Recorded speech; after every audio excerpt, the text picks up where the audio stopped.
welcome to the another podcast episode of the Warehouse Floor. I've got myself, Tim Hoy, is the CEO of Hoy Innovations, and Levi is an owner and partner of PJammy and a company called 7x6, an apparel brand. So appreciate your time being on availability for the podcast. We like to highlight companies that are going through evolution and change and the role of kind of becoming better and better over time, and wanted to ask a couple questions, talk about your journey of fulfillment, and to talk about the successes that 7x6 has had over this last year and kind of in one of your recent evolutions. Can you tell us a little bit about your brand and how long you've had the company and what your products and focuses are? Yeah.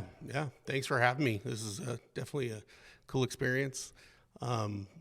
Well, we basically, our brand's 7x6, but we started out about 20 years ago with me and my buddy in college, and my buddy owned a property maintenance company, and we went to a couple freight salvage stores around here in Salt Lake City area, and we started buying old college books and selling them back to the bookstore at the U of U and other places like community college and stuff like that. And we were making a couple $100 here and there. And we started thinking, well, what if we did this a little bit more full time after our full shift at the other jobs? And so we just started going as much as we could, buying stuff cheap and selling it higher. And one thing led to another. When we finally got to a point where we're buying more and selling more than what we were doing at our other jobs, then we kind of just said, well, let's just take this full time. And, you know, as far as from like a operation standpoint, we started in one bedroom of my buddy Sean's house, and it was me and Sean doing everything. And from a fulfillment standpoint, we look back on those days and go, I can't even believe, like the days that we had 40 orders and we had to type 40 addresses by hand on like a postage thing, just where we typed everything and tape it and everything. And it's crazy to think back on where we've come from. So yeah, so we basically started selling different things, and the college book thing kind of fizzled out a little bit, so we kind of pivoted a little bit to apparel, and a lot of times we did DVDs back in the day when DVDs were really hot, but that kind of fizzled out too, so we kind of always stayed on with the apparel side of things. And we really didn't have a thing that we sold, so we really didn't have an identity yet. And we started going to a lot of trade shows in Vegas and other places, and we started getting a lot of accounts that dealt with pop culture. So anything that has to do with Superman, Batman, movies, music, anything that you see at Comic-Con. We started buying setting up a lot of accounts with that. And so we kind of just followed where we were heading. And so one thing led to another, and we specialize in, anything Comic-Con apparel and stuff like that. Harry Potter is a big one. Actually, we're one of probably the second biggest Harry Potter seller in America, next to the theme park. So yeah, so there's a good chance if anybody's wearing Harry Potter stuff that came from our company. Well, it's interesting. The brands that you focused on way back when were not mainstream brands like they are today. I mean, you go through your warehouse and you see that, whether it's the Harry Potter label or all the Marvel, and you've got some really big brands that you represent in the fulfillment of apparel and pajamas. So yeah. What are some of the other big brands inside that? Well, I mean, any Marvel, Disney, Harry Potter, really, let's see, there's a few more. But mostly Warner Brothers. Yeah. Warner Brothers is one of our biggest contracts that we can make and distribute sleepwear. And, and those things came down the line. We started selling just wholesale, like buying from different wholesalers and then selling that stuff. And then as we grew, we kind of started realizing that if we wanted to start growing to the size we want to grow to, we'd have to like get contracts with different places and, you know, own the rights to certain things and actually start manufacturing stuff. So, yeah. Fascinating. Yeah. The business obviously has grown quite a bit. It was maybe a year and a half ago that where we got introduced was really with the contractor developer relationship that worked with our building actually, and it was a landlord, I think, on your building. Yeah. And you know, Mike Haslam made an introduction and said, you know, hey, we got a little bit of a space problem, and you were looking at some other space across the street. How many warehouses were you in at that point? When we first met with you guys? Yeah. Oh, it was a disaster. I'm scared to even think about it, but we had, I think it was 8 to 10 storage units. We were renting a little bit of warehouse space across the street from the new building. And then we had another warehouse out by the airport. It was just all over. And the system we were using wasn't separated. It was, when we got a pick list, we would have a pick list and be like, oh, this is over in this warehouse. So that pick list would have to travel with someone that actually goes and gets the stuff. It would just take forever. And it was, you know, my only regret is we didn't talk to you before and have enough time, because we literally were running out of our lease at the other warehouse, and we didn't have enough time because our busy season's fourth quarter. Yeah. So Yeah. tons of Christmas presents and stuff like that's going out the door. So we didn't have a lot of time to move into the new 60,000 square foot warehouse. And when we did, we just put the racks up, like however we thought the racks would be fine. And we quickly realized that we must have done something wrong, because we're running out of space already, and we haven't grown that much. And, you know, and so I think my business partner Brandon started looking around, and that's when we got introduced to you guys. And yeah, I think Mike was looking at another maybe 8,000 square feet across the street, and he's like, we can rent it to him, but he goes, it might be good to just talk to him. Maybe you can help him fit more space in there. And, you know, that's really we have two parts of the business, and it seemed that really one part is storage solutions, right? And then, there's about 5 parts of our business, but storage solutions is one of them, and optimizing that cube. The other part is the operations process and software, which you didn't have a need at the time. You had a system, but there was definitely a cubic storage problem. Oh yeah, the storage problem was the first problem for sure. That was the pain point that pushed you kind of like, we need to talk to some people. Yeah. And that introduction to Mike was through Mike was great. We had some good conversations. We said we can definitely help, and it was, you know, you can tell you guys were good operators. You had systems and processes. You did what was very conventional racking. That you set up racking for forklift use, and you fill it up quick. Yeah, and I mean, I'd go home at night and think of different ways to streamline the processes that we have with the stuff that we have. So I mean, we always made stuff better, but we really didn't. There was always something that we knew we were missing in terms of just getting the job done in storage and everything else like that. Yeah, and so with that problem, you know, the thing that Robert and the team, we have a data science group that does that data analytics, the SKU activity and volume. We kind of put some cubic size to the SKU activity and look at all the parts. And a lot of e-commerce companies, you do have a lot of styles, size, parts. And so that is a really common problem in fulfillment that, you know, if you had 50 SKUs, it gets a little bit simpler to solve because you can dedicate a lot of companies out there have around 50. I mean, we have close to, if you put both the arms together, we probably have 24,000 SKUs. Yeah. It's 25,000. Yeah. It's a challenge. So, you know, getting the data work on that, starting to sift through it to start to understand how could we do it different. That's really kind of when Robert started to see some new ideas and the idea of going to more bin storage, more case storage, away from pallet storage, which is the industry standard. What was that? What was that idea like when we started to pitch? How about making this pretty drastic change?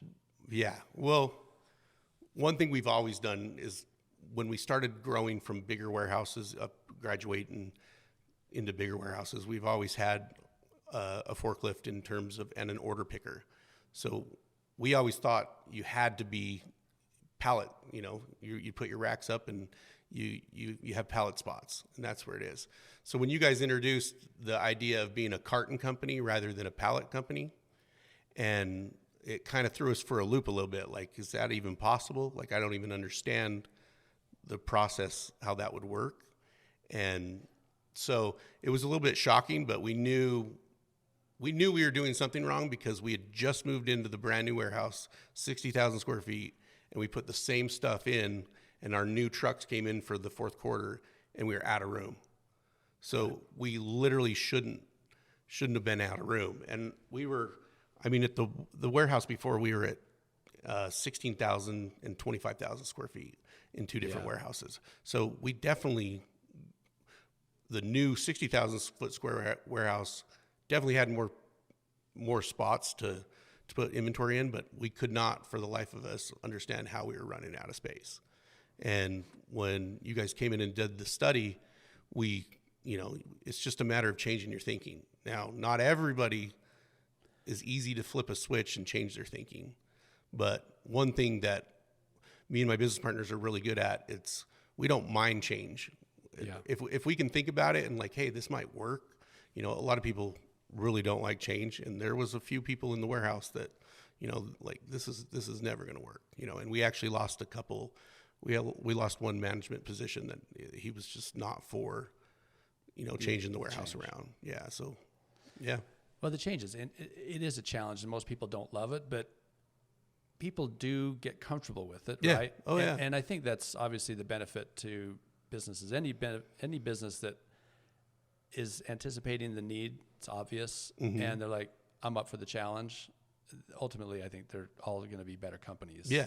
And they're the ones that survive, and they're the ones that adapt and get the wins from change. So, no, I think that as we floated that, you guys clearly adopted it pretty quick. You're like, I think this has merit. Let's talk through it. You know what I mean? It wasn't like, no way. And like you said, there's people in the business that said, I'm not for this. Like, I'm out. Yeah. And we see that occasionally too. But the two owners that you're like, let's talk further. Like, I want to get behind this. Let's figure this out. But and there's actually 4 owners, just to give a shout out to them. Yeah. Well, to the 4 owners, you guys are great. Yeah. No, that's excellent. Yeah. And Brandon will kill me if I don't say these numbers. Okay. Just from your guys' study, we used to fit 1.3 million units in the warehouse before we implemented your system. And after we implemented your system, we fit around 2.1 or 2.2 million units in our warehouse. And we even took your guys' theory, like study, and we made a few tweaks to make it our own. And so now we have 2.5 million units in our warehouse, and we have no reason to get another warehouse. And there's tons of room to grow. And we really feel like with WarehouseOS, having the storage, and with WarehouseOS, it doesn't matter if we double our sales or triple our sales, we can handle it. And there's not even like, if we double, I hope we double in the next fourth quarter than the previous fourth quarter, like we'll be able to handle it because it's just implementing the same system and just duplicating, this many packers, this many pickers, and just taking care of it. So there's no moving on the horizon out of our warehouse. Yeah. Like there's plenty of space, and switching to being a carton company rather than a pallet company was amazing. And even though there was aisles that you guys left for pallets, for the big stuff. So yeah. Well, very exciting. Yeah. I mean, to think about the growth that you need to take on and to not feel the constraints that have always been chaining you guys, like, hey, we got some real room. We got success in the future. And there's plenty. The only way we're getting a new warehouse is if it's going to be like on the East Coast area, and just because it will help shipping costs. Yeah. And even then, we'll implement your same exact system. And you'll manage it there, exactly. And you'll have the visibility. Exactly. And we'll have the comfort knowing that we'll be able to train them, and as long as they do what they're supposed to do in terms of like processes, they're not gonna mess up on shipping orders. They're not gonna run out of room, stuff like that. But for the cube solution, you did get some consolidation. I mean, the strategy really was narrowing aisles, going to case solutions. And are you in any of the external warehouses now? Or nope. We finished the complete takeover, like process change, and we slowly moved everything from the storage units and the other warehouses out into the new system. And this last fourth quarter, we had no external warehouses. Everything was where we were at. We were able to pick all the orders, and we knew exactly what we needed to do and get it out the door. So we had people like, oh, remember when we used to just have to throw on a jacket, go to the storage unit with the trailer? I mean, it would be crazy for some of the customers to think, well, in order to get this Harry Potter bathrobe, we had to jump in our F-150, hook up a trailer, drive all the way to a storage unit, dig through the storage unit that we had all these pallets stocked at. And it was kind of semi-organized, but it was still just rough. So, yeah, it was a hurdle. It was a hurdle to make it happen. But, and again, looking at your company getting that done, again, huge respect to the companies that just say, we got to get it done. This is our service level agreement to our customers. This is what we want to do. Yeah. And we really just have so much respect for companies just like yours and your company specifically that want to take on the challenge of fulfillment. Mm-hmm. And there's a lot of, the trends today are, let's not worry about it. Let's let someone else do that. Yeah. And there's so much, I think, potential for companies to do it and do it well, do it as a cost model that allows them to be more efficient, more profitable. What are some of the reasons? It sounds like your company started as always handling it because you guys did it in your room, you moved it to your garage. This is a common story for a lot of our customers that move from a garage into their first warehouse and they grow. But,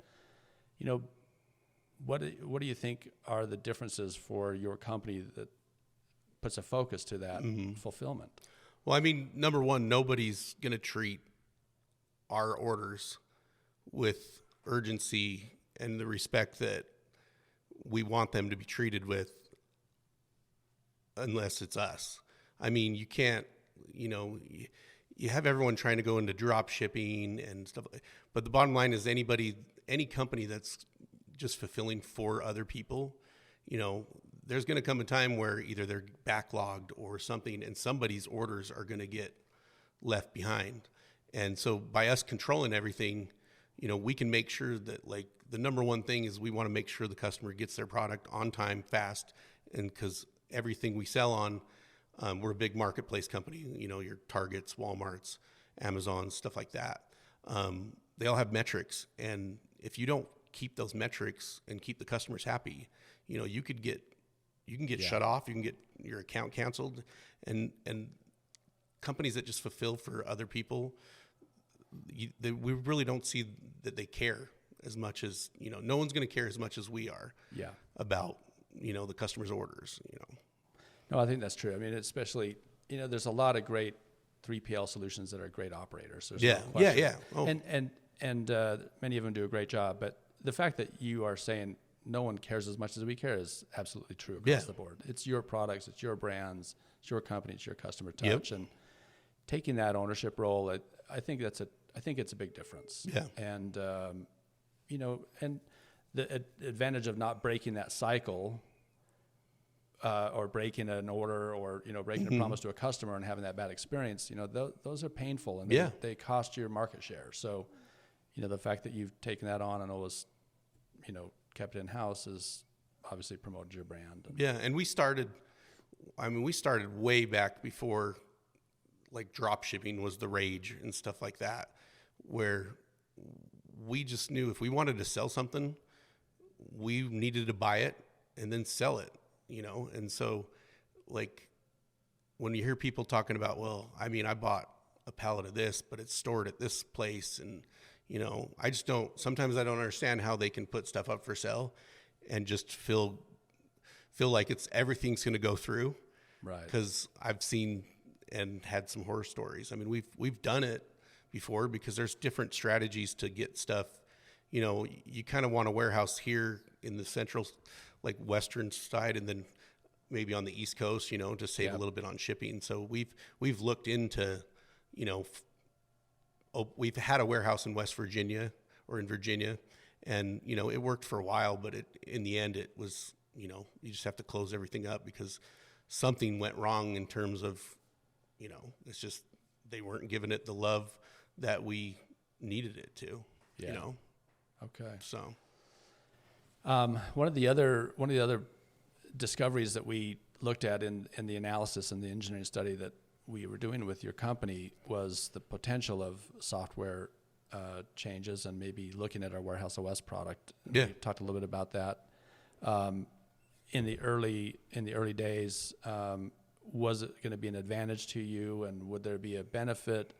And, you know, talking through that, again, you guys were very open to it. I think you were happy and taken care of, and were executing your business in a successful way. And then hearing about some technology that could be an advantage, you guys again were open-minded and said, let's review it and see what the potential is. But WarehouseOS, maybe talk a little bit about the benefit. You know, I'm sure the batch picking, the multi-line order processing, some of the things that were some early indicators to you and in the operations to say, this might have some merit. Let's look a little deeper. Yeah. I mean, in order to talk about WarehouseOS's like pluses, you kind of have to go back and see all the stuff that you've been doing the last, you know, 15 years and the problems that every day that WarehouseOS like cleans up on our side. Number one is paper.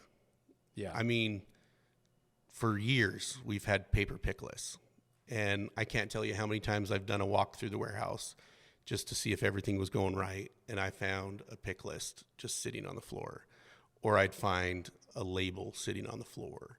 And, you know, so we knew, like, why are we still using paper pick lists?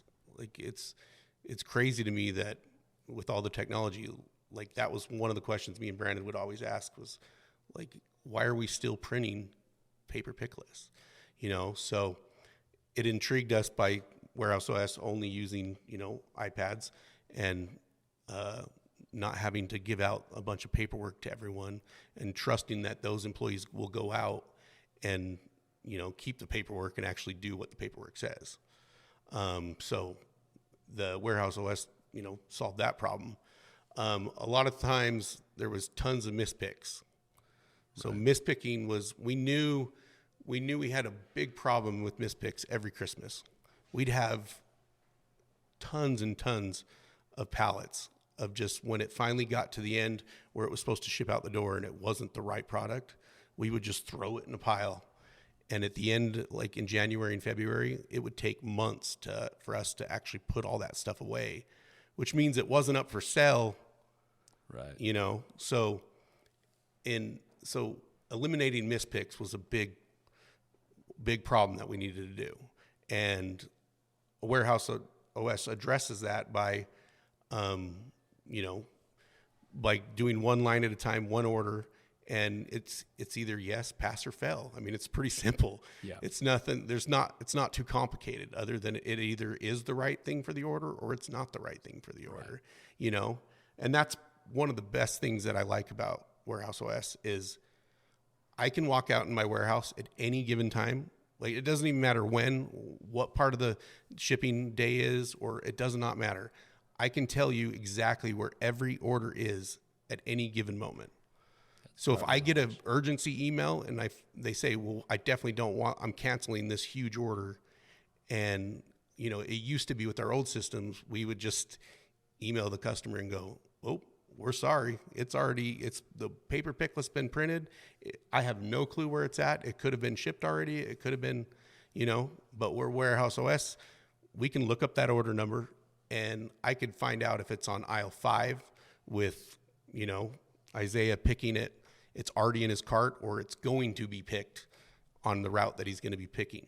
And I can go stop that, and there was no software. We've used a lot of software in the past 20 years, and there was no software where I could walk out and just say, this is this order, this is where it's at. And so, and WarehouseOS does a great job doing that. And that's one of the pluses, big time. That's amazing. Yeah.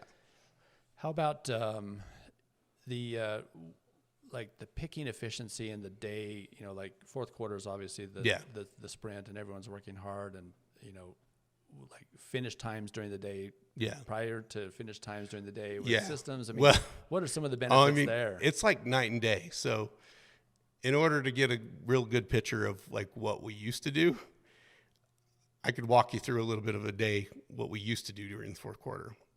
Well, first, by understanding that you guys would fit more stuff into our warehouse by cartons, we used to be a forklift company. So no matter if the product was on the bottom or the fifth tier, our order pickers would have to drive to that top, pick the one item, and then go down and move on. And, and every software has a pick route. So the old softwares we did, it would take you on a good route still, but the time it takes to go up to every level and just pick one and keep going. Right. I really think a lot of like small to medium businesses are still doing that a lot. And when we got your study, you guys were the first ones to like say, hey, here's an idea. Why don't we take everything down below a certain tier, and that's your pick level, and then everything above that tier is your backstock. And in order to pick everything, let's make sure everything's down below as well as up above.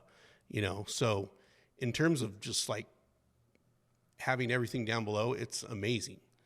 Like you can't beat like the replenishment system in WarehouseOS it's so easy, and you at the beginning of the day that you have every product down below, and it doesn't matter what sells. And if more sell, like you can go get 10 out of a bin, and if 20 sold, there's no worry. Another 10 is going to be coming from our replenishers. So we kind of went from having our forklift drivers be order pickers to our forklift drivers being just replenishers. And I believe the last fourth quarter where we didn't use WarehouseOS, I think we rented 9 to 10 order pickers. And this year we only had, I believe it's 3, maybe 4 with an old one if we needed to start it up. And we did way more orders this year. And so and we thought replenishment would be a pinch point because we sell so much. So we had our replenishers work on graveyard shift. And so they would replenish everything down below during the graveyard shift. And then our morning shift would come in and everything would be pickable. Well, we found that graveyard shift was running out of things to do because the replenishing wasn't taking that much time, because they would bring down, if you sold 10, you'd be able to say, well, instead of bringing down just the 10, they're going to bring down a couple hundred of the good stuff. So we thought replenishing would be like every night, like full bore 8 hours, but we found that, it wasn't the case. They were replenishing the SKUs way more than what we were selling. So it was always everything that was down below pickable. And, so this year we're probably not going to have a graveyard shift. It's probably just going to be everyone come in, the pickers start picking, and then the replenishers will replenish the few items that need to come down. So while they're picking, in line. Yeah, and we thought there'd be a ton of replenishment, but because of the way the replenishment system works, it wasn't as bad as we thought, and there was really no need for a graveyard shift, to be honest. But we just stayed with it, and it worked. So that's awesome to hear. I mean, we definitely, we talked about WarehouseOS as a concept coming to market as a software product that offered this, user interface on the iPad that was very, visible. It showed pictures of products. It showed SKU locations, gave you the red, green, you got it right, you got it wrong. But that productivity and the idea of the workers going out there and with that empowerment and really being supported to do the work. Yeah. And you know, like our pickers would be out there with the old systems. The pickers would be out there and be like, I think this is the right product. I'm not sure. You know, there'd be a lot of times different systems they'd try to print out the picture, you know, but right. It wouldn't, you know, if the picture doesn't really look like it folded up in a plastic bag, you're really not going to know, you know, so you really have to depend on the code. And old systems really didn't have a code system to like say yes or no. So the pickers, our managers are getting a lot less questions. Like they don't go to the managers and say, is this the right thing? They know what to do. If it scans, it's the right thing. If it doesn't, you know, and sure, there's a few things where the factory mislabels the product. And for the most part, it scans in and says, no, it's not the right item, but it was just the wrong UPC. So we would just resticker everything. And the next time that item comes up, it's fine. It goes right through. Okay. So, yeah. Yeah, so your mispicks are drastically different. Massive. Massive is an understatement. I mean, we're talking, we had pallets and pallets of mispicks. To this year, we had 0. Every day. Impressive. Yeah. I mean, it was, for the most part, if it was a mispick, it was because maybe like there was a damage, the product was damaged a little bit, or it, you know, it had a code, the wrong code was stickered on it. So when they got to it, it was the right code when they scanned it, but then they realized like the product inside the bag was wrong because the way either we bagged it or the factory bagged it, you know? Okay. I mean, but in terms of mispicks, it was crazy. Like there was no mispicks. Like it just didn't happen. And I mean, my guys at the warehouse would kill me if I didn't tell the story. We want to hear the stories, definitely. So every year during Christmas, we'd have this thing called the chase. And everyone knew what the chase was. The chase was basically you come in the morning, you do your normal procedure, and you get all your orders out the door. And at the end of the day, when the shipping, you know, like we try to do 3:30 in the afternoon is our shipping cutoff. So at 3:30, you look at your shipping software and you go, well, why aren't these all shipped? Like they're, you know, it was like we pulled everything the paper pick list said to do. And so why is there still, you know, 100, 200? Sometimes it'd be, you know, 600, 700 items left. You know, that's how bad some mispicks years were. And we're like, so over time it would just go through the warehouse. Like it'd be called the chase. And the chase would basically everybody that is working right now, go find this item, this item, this item, this item, this item. We got to get it out the door. And so we have to start the chase at 2 in order to get it out the door by 3:30.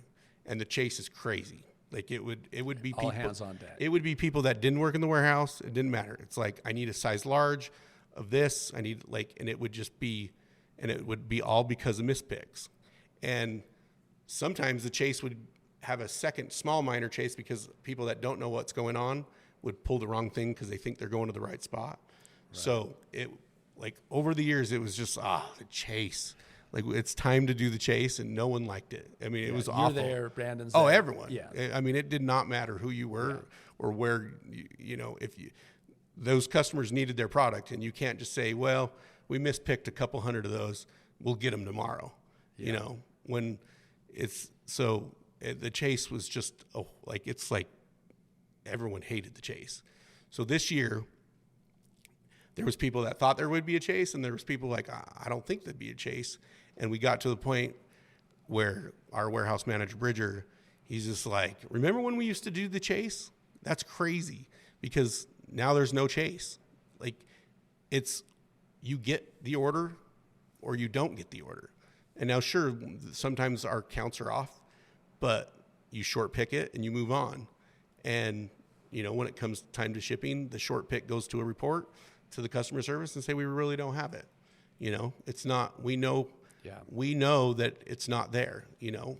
And so we eliminated the chase this year. And I think that's like one of the biggest, like people would walk around and go, well, we're not doing the chase. So I don't care. We must be doing good. This is nice. I don't care if we're picking faster. I don't care if we're anything. We're just not doing the chase because everyone and people would leave work at 2:30. Some people would work 6:30 in the morning to 2:30. Yeah. And if the chase was going on, you ain't leaving. There's no chance. So now it's like you would just move it there's no chase. You just transfers to the mid shift and they just keep going. In today's world too, those are, the chase is, looking back on it, fond memories, right? Yeah. But it's really probably not something that you can continue, that the workforce would be like, I'm going to keep being down for this in the fourth quarter. Like, this is terrible. Like, everyone was exhausted. Like over the past 5 years, I mean, every year would build up and be like, I'm not ready. I don't want to do a fourth quarter. Like it would be just like deflate. A dark cloud. Yeah, exactly. It's just like, all right. And we knew if we wanted to get to the size of company we want to get to, that something had to change. Cause like you can't have this big a chase going. I mean, sometimes it would be 500, 400 items, and so WarehouseOS eliminated the chase for sure. And I mean, I know Bridger loves it. Yeah. That there's no chase. So with the employees, what are some of the other maybe soft benefits for the employees? Obviously, they're finishing on projected times and not in the overtime, which is obviously a great for the business ledgers from the accounts and cost of. But I think the worker today definitely wants to have more predictable work-life balance, and especially when it's December, they got things to get ready for. They don't want to be working until 6 if they were going to be working until 3. Yeah. What other soft benefits that you'd see the morale picking up? Did you just feel like, retention's better, or what is definitely morale's picked up. Like, I mean, people would have to make decisions and they were scared to make a decision because if they made the wrong decision, it might go down the line and a manager all the way up to an owner would be like, what did we do that for? So to have the employees be able to say, look, I trust the system.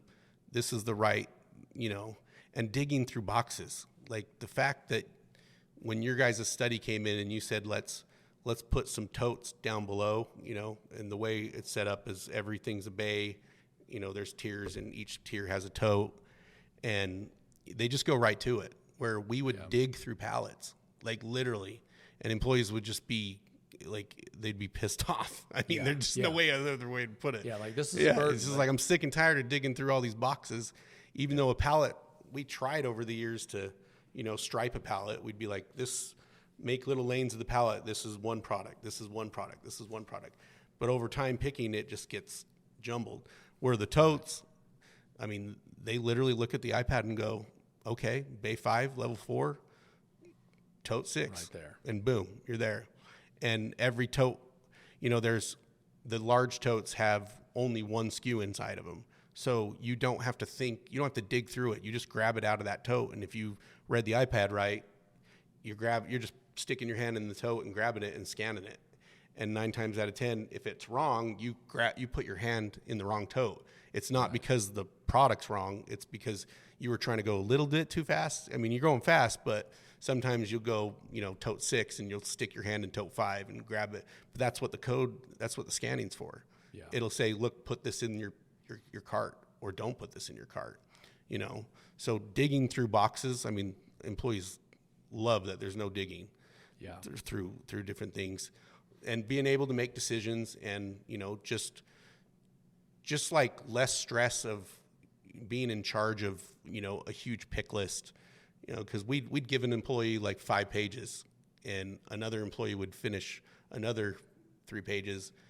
Well, you'd have to go back to the employee with 5 pages and be like, hey, give me one of your pages, and then they would start on the pick route and everything. So, they're not worried about losing anything anymore and me yelling at them, and I have before, back in the day. So, I think, and one of the biggest things for shipping is we used, I mean, I don't really want to knock another company, but. Yeah, you don't need to mention it, but, you just had a change. But it's the major shipping software. Yeah. And we'd always, as owners, go, there's got to be something where you just scan it and it knows that it's that product to that order.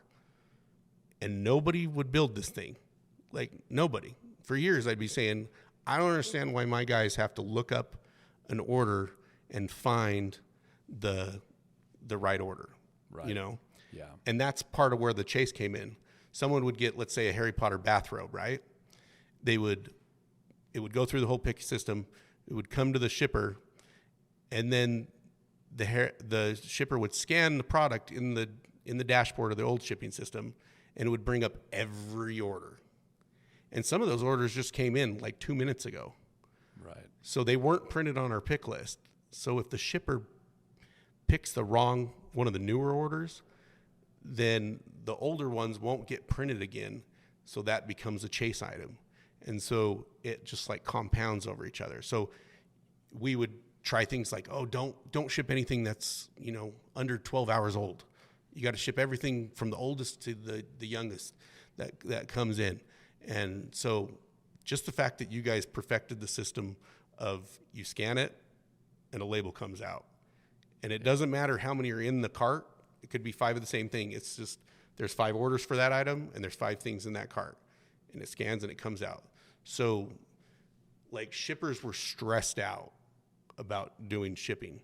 And honestly, we were too, because people were doing it wrong. Like we were shipping the wrong items all the time.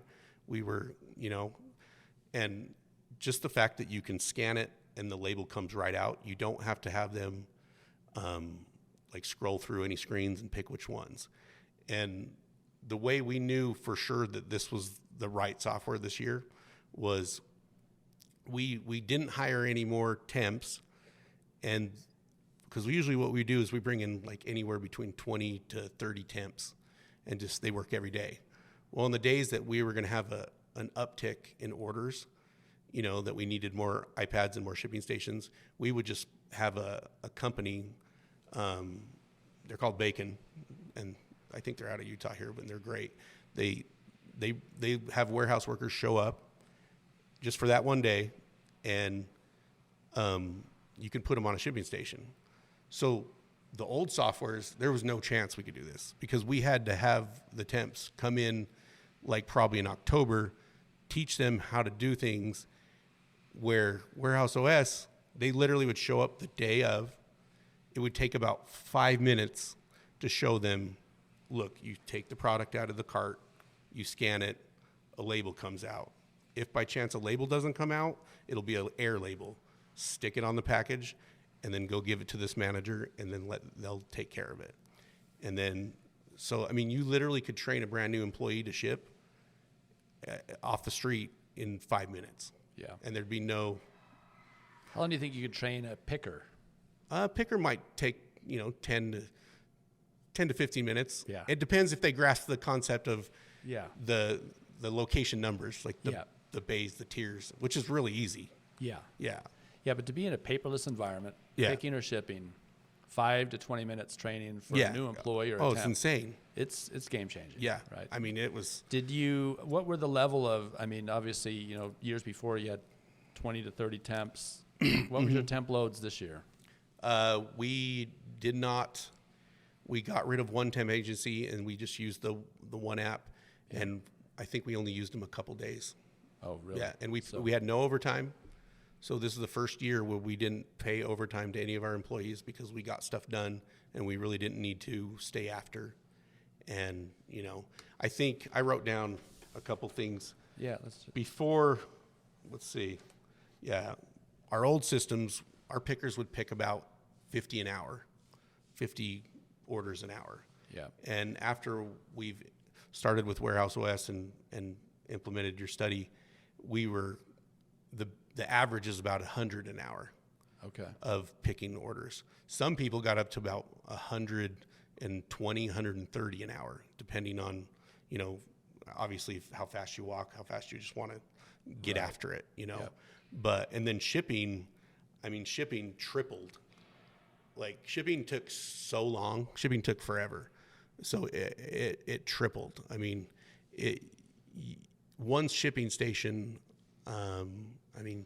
like years before, it was only like 20 to 30 packages an hour, where we had people averaging, there was, Angie's one of our superstars, and she was just off the charts, and like 140 an hour, 130 an hour shipping, 100, it was, It was insane, so shipping definitely tripled. That's so unbelievable. Well, it's so exciting. So the faster the shippers go and the faster the pickers go, the less temps we have to bring in, because Brandon just basically did everything this year by numbers. Like once we found out what our average was with the WarehouseOS, we just said, look, this is how many people we need, because this is what we're estimating orders, and it worked out. There was a couple Mondays because we don't ship on Sundays, and during the fourth quarter we ship on Saturdays. So there was a couple Mondays that were huge that we had to bring in a couple bacon, temporary warehouse workers, and sometimes, this is the crazy part, sometimes the temps that just showed up the day before would be on the leaderboard, and we haven't talked about the leader that you guys. Yeah. It's basically a big TV screen that gamifies shipping. I mean, I put up a huge big screen TV in the shipping room. Yep. And it basically has the shippers' names, and they move up and down. And it's not to get mad at them or anything. It's just basically creates a fun little game of, I need to be on the top leaderboard. Yeah. And, and so sometimes we even had brand new bacon temporary warehouse workers on the top of the leaderboard. So you'd kind of go to the other employees and be like, why are they beating you? It's like, well, come on. They only work today. I've worked like 5 days straight, Yeah. It's not like so. And you could also look at the TV and say, look, this, this person is well below 100 an hour. Like, let's go talk to them and see if they're doing something, if they're, how to help them. Are they scanning it right? Are they putting, a lot of times people don't, a lot of times people scan the product and then they wait for the label to come out and then they put it in the bag, where you really just need to scan the product, put the thing in the bag while the label's coming out, and then you slap the label on it. Yeah. So it's really just training more, not necessarily to yell at people, Right. No, and I think that you bring up the leaderboard and that gamification or whatever the benefits to it. But I mean, you also called out Angie or Angela. Yeah, Angie. Angie. Yeah. You may have known she was a superstar before, but exactly. But you now know, and peers know, like, she's crushing it. Yeah, exactly. I think there's another benefit to that peer acknowledgement of like, hey, we're all working really hard. Yeah. We're all on the same page. We're all trying to do, and they're in this, collaborative environment to be at a level of production that's they're proud of, and your company's proud of. I think, and just so they don't get upset at me. I mean, everyone, the shipping room they were all rock stars. Yeah. So I don't want people to come back when I go back and they're like, hey, you didn't even say anything about this, that, or us. Everyone in the shipping room was amazing this year. Like, we did not have to kick anyone out of the shipping room because their numbers were so low. No. It was always, they were averaging the 100 or more an hour, and it was nothing. And that's even with multi. Oh, we haven't talked about multi. So the multis are game changer. If you do want to get into that too. Well, it's probably worth just mentioning, because the WarehouseOS because it's a software built for process, it's not only for data collection. And a lot of warehouse management systems are all about data collection and data accuracy of inventory and so forth. We know that's important, but really equally important is that the flows and the support of, electronic data capture matches good warehouse flow and supports the type of orders and the type of businesses. Yeah. Like, we have a lot of different picking apps that match order profiles and company types. And so the multi, you can talk about your multi business, but it's enhanced because we have an app for that type of order. Different types of order, like a pack one order or a multi order is what we call it. I don't know if it has even multi. So that was another big reason why we were looking. We knew we liked the old software, but we knew we couldn't grow because we just were not getting the multis done at all during Christmas. I mean, the average person buys pajamas for their kids. They might buy a large and a medium just because they don't know which one they're going to return. So it creates a ton of multi-orders. And other software, multi-orders is just 2 products. Like, it doesn't matter if it's the same SKU, but you guys have made it so if it's the same SKU and someone orders 2 of them, that's not even considered a multi-order. It just goes with your normal pack ones and it goes right into the cart. And at the shipping point, you scan it and it won't spit the label out. It'll go yellow and it basically shows you that you have to scan another one. So those are the 2 that you put in the envelope, So just right off the bat that you guys chopped off stuff that we considered multi, you guys showed that it's really not a multi-order, because it's one SKU bought 3 times, So I don't even want to, like, it might be embarrassing how we used to do multis, but I'm going to tell you anyway. So we used to pull them, and then we'd have a little, we'd like put a bunch of new bins in a back area of the warehouse and re-sticker the bins. And so we'd go pull we'd pull all the products that were in multi-orders, and then we would go put them in little bins in this back corner area. So we would, in a sense, pick the items twice, every order twice, because we would and have to put them away. So we'd go pick every SKU and then go put them away in all these little like temporary locations, and then we'd reprint them with just packing slips and say, okay, I got to go grab this out of location 100 and 105, and then we'd match them and then make together. And that's not even saying if they were right. So like it was, but it's a good way to consolidate. You need to do that for the multis. And you have to have an area. We tried every which way. We tried our order pickers to drive. You would take forever if you just needed to pick one order, one line at a time. You need to pick, if there's 5 that are going to be coming up, you need to pick those. Yeah. So that's the way we tried. But we wouldn't finish orders, multi-orders. I mean, some days we'd never finish them. We would just, those are the orders that would really have to go to the next day, Right. And, our shipping is usually same or next day. So we'd have leeway to do the multis the next day, and we would have probably, I'd say 13 to 15 employees on multis, like packing or pulling. Yep. And, and this year it was just, I think maybe like 1 or 2 guys. And it was, we'd knock out 1,000 multi orders before lunch. Yeah. And it wasn't, and it's the way in my head I was visioning how multi should really go. You should be able to walk down the aisle and say, pull this, but put it here. And then when you walk by the other, like the match to that, grab it and also put it by that.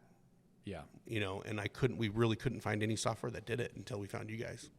Oh, that's awesome. Well, it's been, it's so fun to go in and, we walked the warehouse floor. Robert and I went in and talked with Brandon and just had a chance to kind of see how the season went. And, obviously you guys crushed it, had an incredible season, and as an operations team and an ownership group that, the idea of this podcast is really to share best practices between warehouse operators and the idea that, WarehouseOS and the design team can help companies, offer a significant operations advantage. Yeah.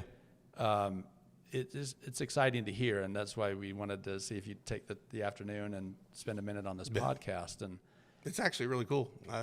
Considering I'm a geek about warehouse stuff and like streamlining, processes and stuff inside the business, like I jumped to the chance to come talk. We know that there's so many people like your company, and so many people that are passionate about the fulfillment, taking care of their customers, managing and we get to work with a lot of companies. There's so many companies that are still looking for the tool, trying to figure it out. And I think a lot of companies maybe feel like, oh man, I can't even the idea how we take on our own fulfillment with the technology that's out there with these big 3PLs and the biggest supply chain companies. How can we compete? And we sell automation systems too, and goods to person, and we have, we do very large systems and small and medium. But for our small and medium business, we're excited about the opportunity. This type of platform really allows small and medium businesses to compete at a level of cost per item shipped. I think with any fulfillment system, and it puts them in the game to be profitable, secure in their financials, and we think of you guys as like a big, huge company software, but for companies like us, like it's amazing. Like we used to think, there was times where everyone would say, we need to switch to NetSuite. We need to switch to this. We need to switch to that. And we'd always go take a tour or a meeting on the software, and it was always just like, oh yeah, well that's because Kroger Foods does that. It's super, super expensive. Like there's no chance that we can implement that because we don't have the money. Yeah, we're still trying to run lean and grow, and so, and that's the other thing too. That's a plus for WarehouseOS is you pay for devices you need. Yeah. And if you don't need more devices, you don't need, right. Like, so it's very efficient. Yeah. Well, and the cycle of it is that you continue to be a great operator as a growing medium-sized business toward large-sized business. Yeah. And then there are other technologies that you may implement, whether it's hybrid automation or a conveyor sorter or other equipment that we specialize in. It could be robotic AMRs for some of this transportation of carts back and forth. There's all kinds of engagement things that can be deployed to help process. Yeah. And, WarehouseOS is one of them, but we're excited about the journey and other things that we can bring to the table as you scale the business. But we're excited about your success. We're excited that you guys have always championed the hard work to get the work done and do it yourself. And it's should be, it's commendable. You guys should feel great about where you are as a company. It's exciting. Yeah, it was, you're from you doing your study, your study showed us a lot. There was stuff that we had no idea that this SKU was in the top percentage of sales, but yet it was on the 5th tier. So why on earth would that SKU need to be up top when it should be a pallet down below?